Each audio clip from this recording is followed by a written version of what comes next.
Doctor Raman एक सामर्थ्यवान doctor. लोग उनके पास तब आते थे जब पेशेंट अपनी अंतिम सांसें गिन रहा होता था। इसी कारण डॉक्टर रमन कई बार फट पड़ते थे।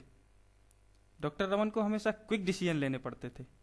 बातें करने या ढांढस बनाने का समय कभी होता ही नहीं था। लंबे समय की ऐसी प्रैक्टिस ने डॉक्टर रमन को कम शब्दों में सच्चाई बताने वाला बना दिया था, और इसी कारण उनकी ओपिनियन की इतनी कीमत थी। उनका मानना था कि झूठी आशाएं जगाने से क्या फ़ायदा, जबकि थोड़ी ही देर में सच सामने आ जाएगा। हालांकि अगर डॉक्टर रमन को आशा की हल्की सी भी किरण नजर आ जाती तो वे अपनी बाहें चढ़ाकर मैदान में कूद पड़ते थे और यमराज से अपना इनाम लिए बगैर वापस नहीं लौटते थे। लेकिन आज आज एक मरीज के पास खड़े डॉक्टर रमन स्वयं चाह रहे थे कि कोई आकर उनसे झूठ बोल दे। उनकी पलकें भीगी हुई थी और बेड पर था उनका सबसे चहेता दोस्त आनंद। वो एक दूसरे को बचपन से जानते थे, केजी स्कूल से।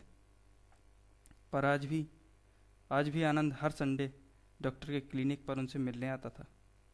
बदलते समय के बीच उनकी दोस्ती सालों से स्थिर थी। अपनी बिजी लाइफ के चलते डॉक्टर रमन को पता ही नहीं चला कि आनंद पिछले 3 महीनों से उनसे मिलने नहीं आया था।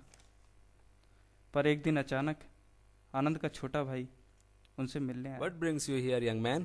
भैया बीमार हैं। यह सुनते ही डॉक्टर रमन अपने सहायक के साथ आनंद के घर के लिए निकल पड़े। ये कब से बीमार है? 1.5 महीने से। तुम लोग अभी तक क्या कर रहे थे? थोड़ा पहले नहीं आ सकते थे? हमने सोचा आप पहले ही काफी व्यस्त रहते हैं, आपको क्यों नाहक परेशान करें। डॉक्टर रमन के पास खोने के लिए समय ही नहीं था। उन्होंने एक इंजेक्शन निकाला और आनंद को लगा दिया। वो 1 घंटे तक आनंद को देखते रहे और फिर मुझे एक ऑपरेशन करना पड़ेगा। क्या हुआ है उन्हें? मैं आपको सब समझा दूंगा, बस अभी कुछ मत पूछिए।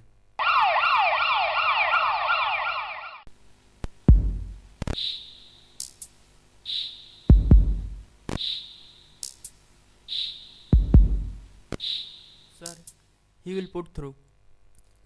I would give anything to see him through, but the heart. The pulse is improved, sir. Well, don't trust it. It is only a false flash up. Very common in these cases. अगर pulse सुबह तक ठीक रही तो ये अगले 40 सालों तक चलेगी, पर मुझे नहीं लगता कि हम रात को 2 के बाद कुछ देख पाएंगे।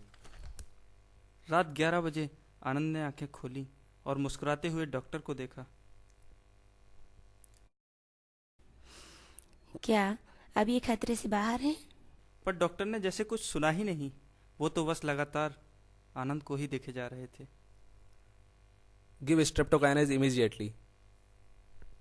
आनंद की पत्नी सच जानना चाहती थी, चाहे जो भी हो।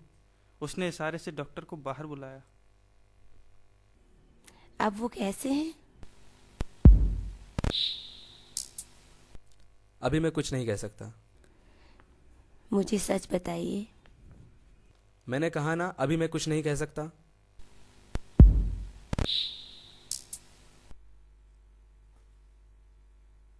क्या कोई रो रहा है?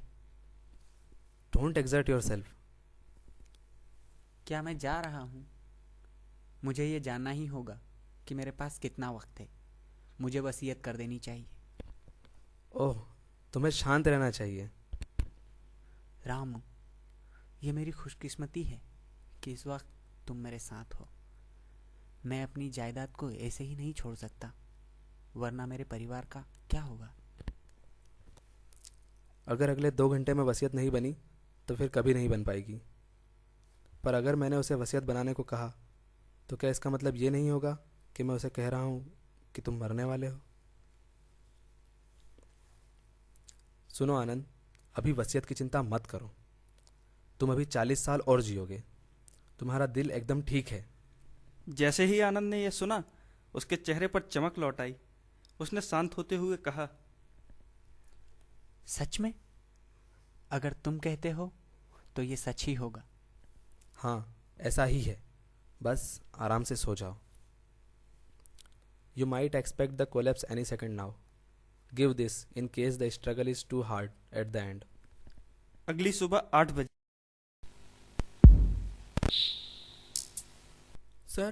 The pulse is satisfactory.